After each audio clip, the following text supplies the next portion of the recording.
एक बार फिर से दयानंद ऑनलाइन क्लासेज में आपका हार्दिक स्वागत है। पिछले वीडियो में हम पढ़ रहे थे 7 क्रिस्टल समूह पढ़े थे और 7 क्रिस्टल समूह के पैरामीटर पढ़े थे। अब इन 7 क्रिस्टल समूह को अब नेक्स्ट आगे की हम बात करते हैं कि 7 जो क्रिस्टल समूह हैं उसमें कुछ बिंदु हैं, उन बिंदुओं की बात करते हैं कौन कौन से बिंदु हैं। जैसे हम एक संरचना लेते हैं घन की, थोड़ी सी घन के बारे में बात कर लेते हैं। घन क्या होता है? जैसे आपके पास में ये एक घनीय संरचना है, ये घन है। इस घन में सबसे पहले देखते हैं कि जो घन होता है इसमें कोने कितने होते हैं, किनारे कितने होते हैं, फलक कितने होते हैं और केंद्र कितना होता है। फिर जो भी कोने हैं, किनारे हैं, फलक है, केंद्र है, इसमें पाए जाने वाले जो अवयवी कण हैं उनकी हिस्सेदारी कितनी है, उसके बारे में हमें बात करना है। तो सबसे पहले हम इसके बारे में बात करेंगे घन के बारे में कि घन है। इस घन के बारे में सबसे पहले जो घन है, इस घन में पाए जाने वाले जो कोने हैं उस कोनों की कोने कितने हैं, किनारे कितने हैं, उनके फलक कितने हैं या उनके केंद्र है। तो सबसे पहले बात करते हैं घन में कोने।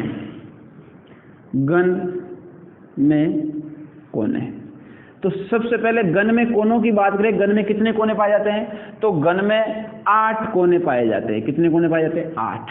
1 2 3 4 5 6 7 और 8। इसके बाद में 2 नंबर बात करते हैं घन में किनारे।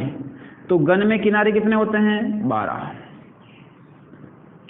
घन में फलक, फलक कितने होते हैं? 6। घन में केंद्र, केंद्र कितना होता है? 1। तो ये घन में मुख्यतः है कि घन में कोने 8 है, किनारे 12 है, फलक 6 है और घन में केंद्र कितना है? 1 है। अब प्रत्येक कोने हो चाहे किनारे हो चाहे फलक हो, उसमें कण की हिस्सेदारी क्या देखते हैं। तो कणों की हिस्सेदारी के लिए बात करते हैं। सबसे पहले अब इसमें देखते हैं कि कणों की हिस्सेदारी। अब कणों की हिस्सेदारी है। कणों की हिस्सेदारी में पहला देखते हैं कि घन में उपस्थित जो कोने हैं उस पर कण की हिस्सेदारी कितनी है।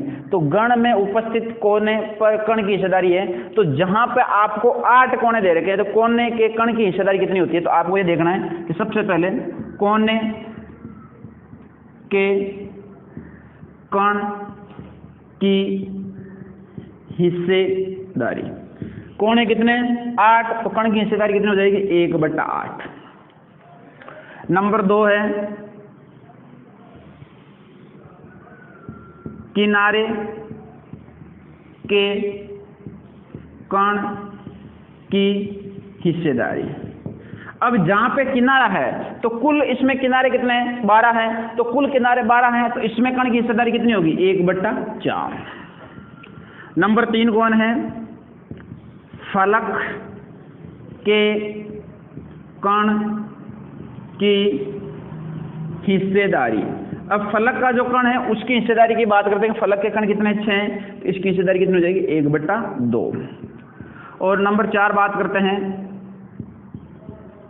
केंद्र के कण की हिस्सेदारी। अब जो केंद्र के कण की हिस्सेदारी है वे कितनी होती है? 1 होती है। तो हमें सबसे पहले ये देखना है कि ये चीजें जब हम न्यूमेरिकल क्वेश्चन करेंगे इससे जितने भी, उन न्यूमेरिकल क्वेश्चनों में इनकी कुछ महत्वपूर्णता रहेगी। उनके आधार पर हमें इनको सरल करना है कि सबसे पहले कोई भी घन होता है उस घन में 8 कोने होते हैं। कितने कोने होते हैं? 8 कोने होते हैं। उसमें किनारे कितने होते हैं? 12। उसमें फलक कितने होते हैं? 6। केंद्र कितना होता है? 1। अब प्रत्येक जो घन है उसमें कोने तो कितने? 8। तो कोने के कण की हिस्सेदारी यानी 8 कोनों पर पाए जाने वाला जो कण है उसकी हिस्सेदारी कितनी होती है? 1/8 होती है। किनारे पर पाया जाने वाला कण होता है उसकी हिस्सेदारी कितनी होती है? 1/4 होती है। और फलक में पाए जाने वाले कण की हिस्सेदारी कितनी होती है? 1/2 होती है। और केंद्र के कण की हिस्सेदारी कितनी होती है? 1 होती है। तो इनको हमें केवल इतना जानना है। अब इसके बाद में हम इसमें जो भी आपके पास में एकक कोष्टिका दे रखी है उस एकक कोष्टिका में परमाणुओं की संख्या ज्ञात करते हैं। जैसे आपने मुख्य रूप से 4 प्रकार की एकक कोष्टिकाएं पढ़ी थी। 4 प्रकार को पहले इसमें 2 भागों में डिवाइड किया था, सरल या उसको केंद्रित कहा था। तो सरल में आपने एक ही प्रकार पढ़ा था, सरल बोलो चाहे अधिक कोष्टिका बोलो। उसके बाद में केंद्रित एकक कोष्टिका थी, उसके आपने 3 प्रकार पढ़े थे कि अंत, फलक और अंत्य, ये 4 टाइप पढ़े थे कुल। तो इन चारों टाइपों को हमें इनके आधार पर देखना, तो हम ये कहेंगे कि एकक कोशिका में परमाणुओं की संख्या, एकक कोशिका में परमाणुओं की संख्या कितनी होती है, तो इनसे हमें ध्यान रखना। तो ये आपको विशेष तौर से ये चारों बिंदुओं में ध्यान होने चाहिए। तो अब देखते हैं हम प्रत्येक के लिए।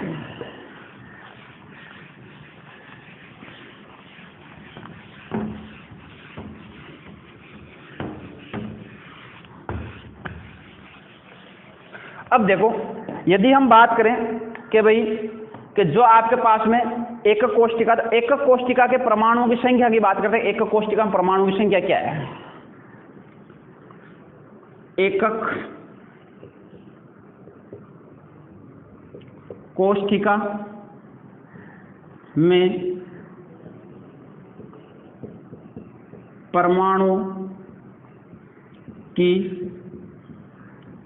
संख्या, एकक कोशिका में परमाणुओं की संख्या। सबसे पहले एकक कोशिका में परमाणुओं की संख्या है, उसका जो पहला बिंदु है वह आपके पास में सरल या आद्य एकक कोशिका में परमाणुओं की संख्या। तो पहला बिंदु लेते हैं हम सरल, या इसको आपने क्या बोला था, आद्य एकक कोशिका में परमाणुओं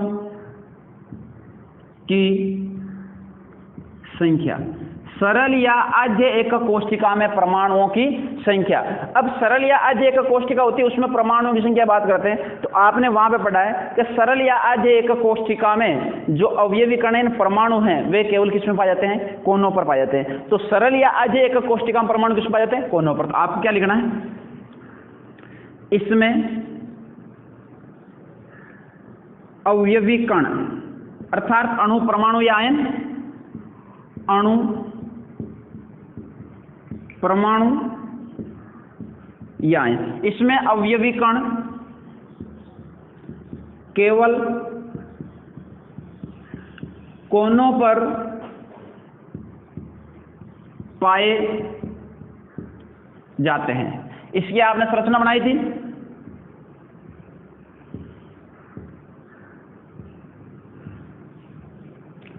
सरल या आद्य एकक कोशिका संरचना ये थी, और इसमें अवयवी कण केवल कहां पे थे? इसके कोनों पर उपस्थित थे। तो ये आपने बना दिया इसमें कि इसमें केवल अवयवी कण कहां पाए जाते हैं? कोनों पर पाए जाते हैं। अब इसमें यदि आप सरल या आद्य एकक कोशिका में परमाणुओं की संख्या ज्ञात करते हो, तो सरल या आद्य एकक कोशिका में परमाणुओं की संख्या क्या होती है? तो उसके लिए हमें क्या देखना है कि परमाणुओं की संख्या बराबर क्या लिखना है? परमाणुओं की संख्या बराबर, अब जो परमाणुओं की संख्या है उस परमाणुओं की संख्या बराबर हमें यह ज्ञात करना है कि कोनों की संख्या और कोनों पर कण की हिस्सेदारी। सबसे पहले हमें इसमें क्या लिखना है कि केवल अवयवी कण किस पे है? इसमें अवयवी कण केवल किस पे है? कोनों पे, कोनों पे है ना, कोनों लिखो से कोनों लिखो। तो इसमें लिखना है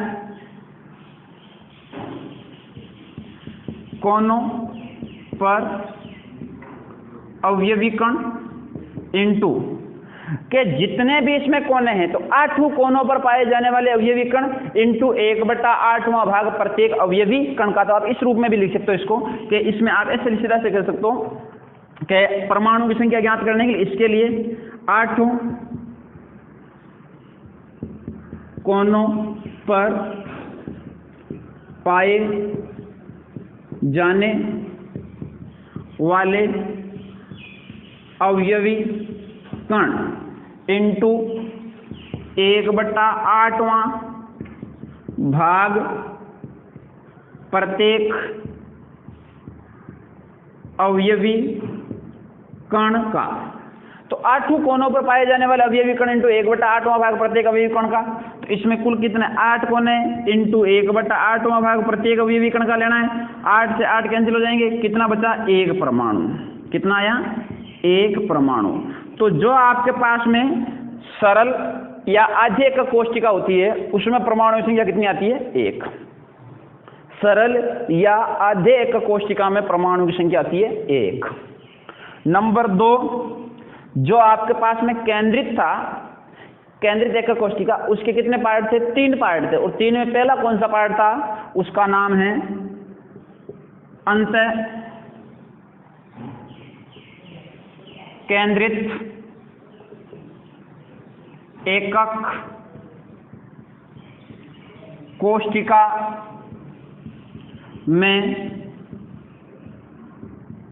परमाणुओं की संख्या। अंत केंद्रित एकक कोशिका में परमाणुओं की संख्या। तो इसमें जो परमाणुओं की संख्या हमें ज्ञात करनी है कि अंत केंद्रित जो एकक कोशिका है उसमें परमाणु जो संख्या ज्ञात करनी है। इसमें यह कहेंगे कि अवयवी कण है वह प्रत्येक कोने के साथ साथ जो भी आपका केंद्र है उसमें भी उपस्थित होता है। तो इसके लिए क्या लिखना है आपको? अंत और एक है अंत्य। तो अंत्य में लिखना है इसमें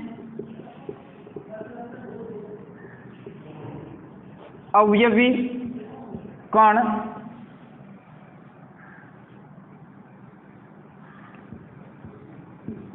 प्रत्येक कोनों के साथ, इसमें अवयवी कण प्रत्येक कोनों के साथ केंद्र में भी पाए जाते हैं। तो ये चीज आपके समझ में आ गई कि इसमें जो अवयवी कण है वह कोनों पर तो पाए जाते हैं और कोनों के साथ में किसमें पाए जाते हैं? केंद्र में भी पाए जाते हैं। इसके लिए क्या लिखोगे? परमाणुओं की संख्या बराबर, पहले इसकी संरचना बनाए तो हम ऐसे कह सकते हैं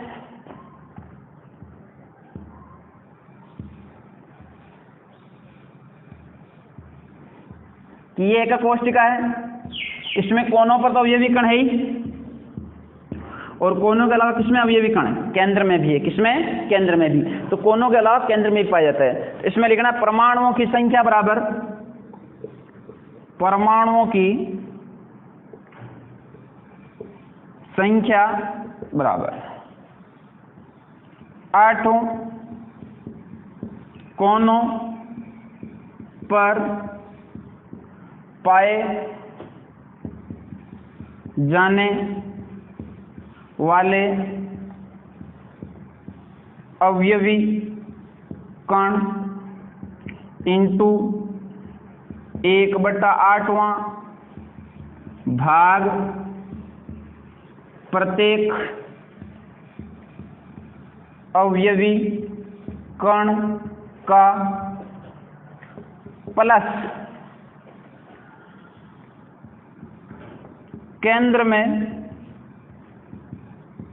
पाए जाने वाले अवयवी कण इंटू 1वां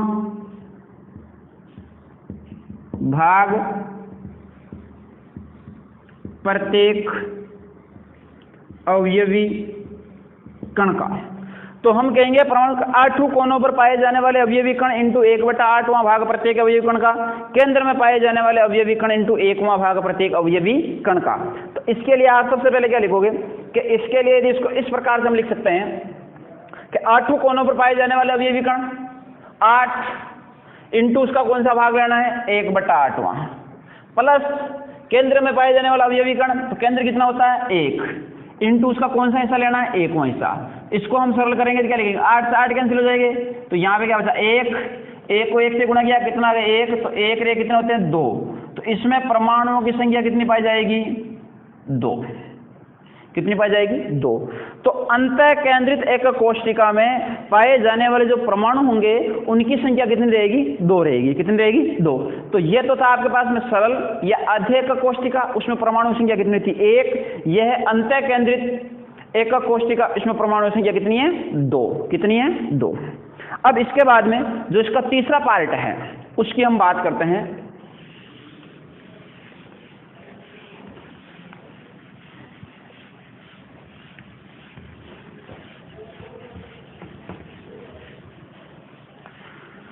तीसरा पार्ट है आपका फलक केंद्रित एकक कोशिका। फलक केंद्रित एकक कोशिका है। इसमें क्या है? इसमें अवयवी कण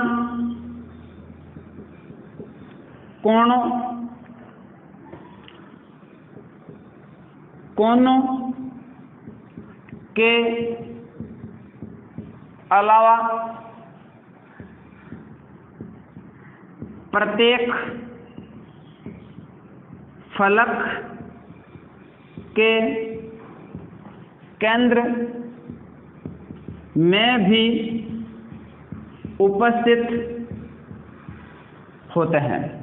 इसमें अवयवी कण कोनों के अलावा प्रत्येक फलक के केंद्र में भी उपस्थित होते हैं। यदि इसकी संरचना की बात करें,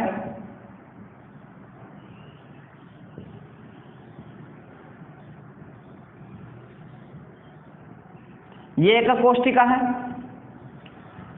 अवयवी कण कोनों पर तो है ही,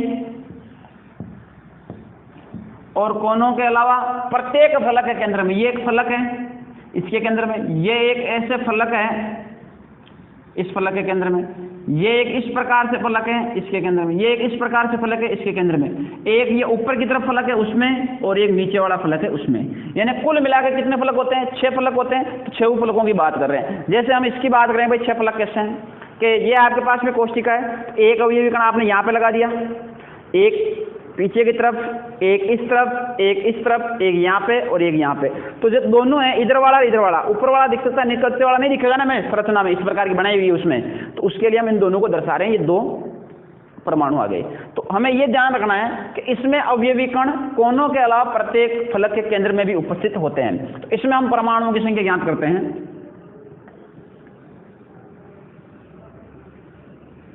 परमाणुओं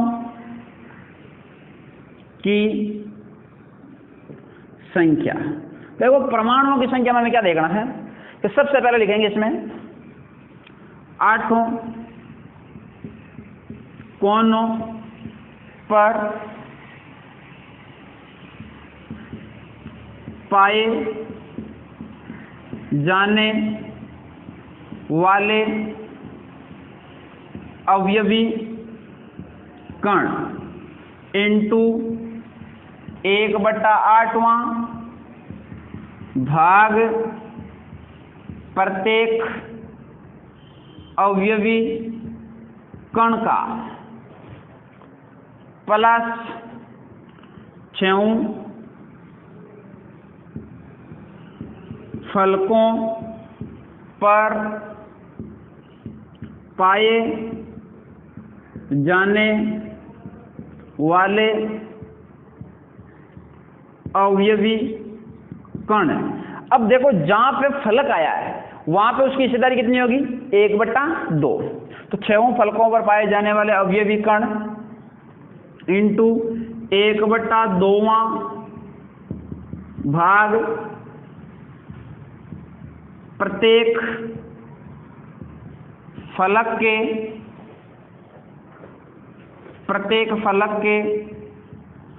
अवयवी कण का। तो इसमें आपको ध्यान देना है कि जो फलक केंद्रित रेखा कोष्ठिका है, इस फलक केंद्रित रेखा कोष्ठिका में अवयवी कण कोनों पर पाए जाते हैं। इसके अलावा प्रत्येक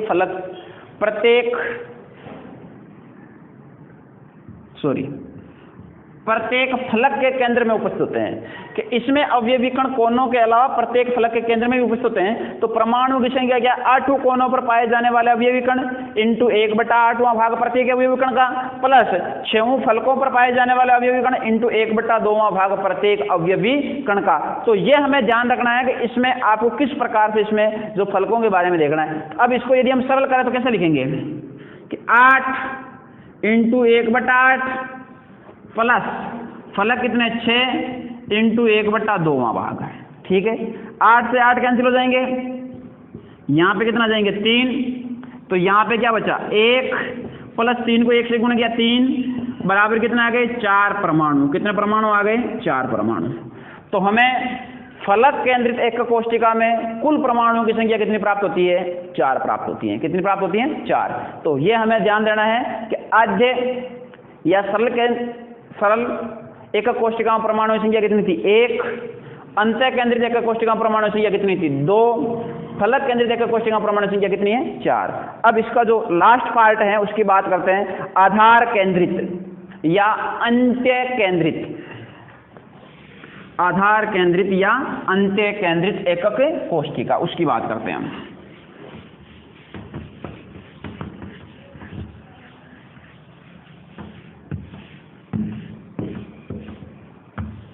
आधार केंद्रित या अंत्य केंद्रित।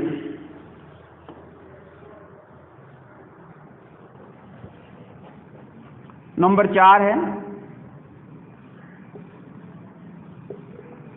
आधार, या कह सकते हैं इसको अंत्य केंद्रित एकक कोष्ठिका। आधार केंद्रित या अंत्य केंद्रित एकक कोष्ठिका, इसमें हमें क्या जानना है? इसमें अवयवी कण कोनों के अलावा दो विपरीत, विपरीत का मतलब आप ये कह सकते हो आमने सामने, दो विपरीत फलकों के केंद्र में उपस्थित होते हैं। इसमें अवयवी कण कोनों के अलावा दो विपरीत फलकों के केंद्र में उपस्थित होते हैं। जैसे इसकी संरचना की बात करें, यह आपके पास में एकक कोष्ठिका है। इस एकक कोष्ठिका में अवयवी कण कोनों पर तो है ही है, और कोनों तो ये हो गए, लेकिन इसके अलावा दो विपरीत फलक, चाहे तो आप ये फलक ले लो एक, तो इसका विपरीत कौन सा होगा? ये इसका विपरीत हो जाएगा, तो इस फलक के केंद्र में रहेंगे, तो इस फलक के केंद्र में केवल दो विपरीत फलकों पे, इनको नहीं ले तो इसको और इसको ले लो, दोनों ऊपर और नीचे वाले ले लो, दो विपरीत फलकों के केंद्र में रहते हैं, उसे हम आधार या अंत्य केंद्रित एकक कोष्ठिका कहते हैं। इसके लिए हमें परमाणुओं की संख्या ज्ञात करनी है। तो परमाणुओं की संख्या बराबर देखो, परमाणु की संख्या बराबर, परमाणुओं की संख्या बराबर क्या है? R2 कोनों पर पाए जाने वाले अवयवी कण इंटू 1/8वां भाग प्रत्येक अवयवी कण का, कि 8 कोनों पर पाए जाने वाले अवयवी कण इंटू 1/8वां भाग प्रत्येक अवयवी कण का, प्लस 2 विपरीत फलकों पर पाए जाने वाले, दो विपरीत फलकों पर पाए जाने वाले अवयवी कण इंटू 1/2वां भाग 1/2वां भाग प्रत्येक फलक के अवयवी कण का, 1/2वां भाग 1/2वां भाग सीधा से लिख दो अवयवी कण का, अवयवी कण का यानी फलक का कण है, उसकी बात कर रहे हैं हम। तो यहां पे देखो कि आपके पास में कुल कितने कोण हैं, इसको मैं सरल कर लेता हूं, यहां पर परमाणु संख्या याद कर लेता हूं। तो देखो कि 8 कोनों पर पाए जाने वाले अवयवी कण है इंटू 1/8वां भाग प्रत्येक अवयवी कण का है प्लस 2 विपरीत फलकों पर पाए जाने वाले अवयवी कण है इंटू 1/2वां भाग अवयवी कण का। तो इसको क्या लिखोगे आप 8 इंटू 1/8 प्लस 2 इंटू 1/2 कि 8 इंटू 1/8 है प्लस 2 इंटू 1/2 है। तो ये क्या होगा 8 से 8 कैंसिल हो जाएगा और ये 2 से 2 कैंसिल हो जाएगा। तो इसको क्या लिख दोगे आप 1 प्लस 1 बराबर कुल कितने परमाणु हो जाएंगे 2 परमाणु हो जाएंगे। कितने परमाणु हो जाएंगे 2 परमाणु। तो हमने इस प्रकार से जो भी आपके पास में कोष्टिकाएं थी एक कोष्टिकाएं उन कोष्टिकाओं में परमाणुओं की संख्याएं ज्ञात कर ली हैं। किसी संख्या ज्ञात कर ली है परमाणुओं की संख्याएं ज्ञात कर ली कि जितनी भी आपके पास में एकक कोष्टिकाएं थी उन एकक कोष्टिकाओं में हमने परमाणुओं की संख्याएं ज्ञात कर ली हैं। अब इन परमाणुओं की संख्याओं से हमें यह है कि आपके पास में जो सरल एकक कोष्टिका थी सरल एकक कोष्टिका में आपके पास में परमाणुओं की संख्या कितनी आई थी 1 आई थी। उसके बाद में आपने नंबर 2 पढ़ा था अंत्य के अंदर आपके पास में परमाणु कितने आए थे 2। उसके बाद में आपने क्या पढ़ा था फलक में कितने आए थे 4। और उसके बाद में पढ़ा था आपने आधार या अंत्य के अंदर उसमें परमाणु कितने आए थे 2। तो इस प्रकार से हम इनको सरल कर सकते हैं और इनके आधार पर बोर्ड पैटर्न में कुछ उनको भी हम आगे सरल करेंगे लास्ट में। लेकिन पहले एक बार इसकी जो भी है इनके बाद में जितने भी इनके क्वेश्चन होंगे वे भी हम सरल करेंगे। तो एक बार इनको आपको अच्छी तरीके से देखना है कि इसमें परमाणु की संख्या क्या है और इनसे जो भी आपके पास में परमाणु है उन परमाणुओं में कि भाई फलक है तो उसका कौन सा हिस्सा लेना है, कण है तो उसका कौन सा हिस्सा लेना है, या किनारा है तो उसका कौन सा हिस्सा लेना है, उसका कौन सा, इनको आपको विशेष तौर से ध्यान रखनी है या याद रखनी है। इसके अलावा एक हम ये कह सकते हैं कि जितना भी क्रिस्टल समूह होता है उसमें एक वैज्ञानिक आता है उसका नाम आता है ब्रेवे जालक। क्या नाम आता है ब्रेवे जालक। इस थोड़ा सा नाम को एक छोटा सा पीएमटी प्रोग्राम क्वेश्चन आ सकता है ऐसा कि ब्रेवे के अनुसार क्रिस्टल समूह को कितने जालक के रूप में बांटा गया। तो उसमें आपको क्या रखना है 14 में बांटा गया। कितने बांटा गया 14 में बांटा गया। जो आपने कल ट्रिक पढ़ी थी कि कटाओ मत हाथ, उस कटाओ मत हाथ में आपको जो जालकों की संख्या है उसको आप एक क्रम में याद रख सकते हो और वह क्रम है आपका कटाओ मत हाथ में 32 42 53। ये आपके जो 7 क्रिस्टल समूह थे कटाओ मत हाथ, इसमें आप ये 32 42 53 याद रख सकते हो। तो ये आपके 14 हो जाएंगे। 3 2 5 और ये इधर कितने हो गए 3 2 5 10 और 4 कितने हो जाएंगे 14। तो कुल मिला के ब्रेवे के अनुसार क्रिस्टल जालकों की संख्या कुल कितनी डिफाइंड की गई है 14 डिफाइंड की गई है। केवल आपको 12th क्लास के अनुसार इतना ही याद रखना है कि ब्रेवे के अनुसार इसको 14 भागों में बांटा गया है और वह कटाओ मत हाथ का जो आपके पास में क्रम है उनमें आप इनको रख लेना। नीचे एक लाइन और 32 42 53, तो ये आपके उनमें संख्या आ जाएगी। तो इस क्लास के लिए मैं आपको अवयवी कण जिनमें परमाणु की संख्या ज्ञात करना बताया। अब इसके से जो नेक्स्ट क्लास आएगी उस नेक्स्ट क्लास में हम बात करेंगे निबिड़ संकुलन यानी क्लोज पैकिंग।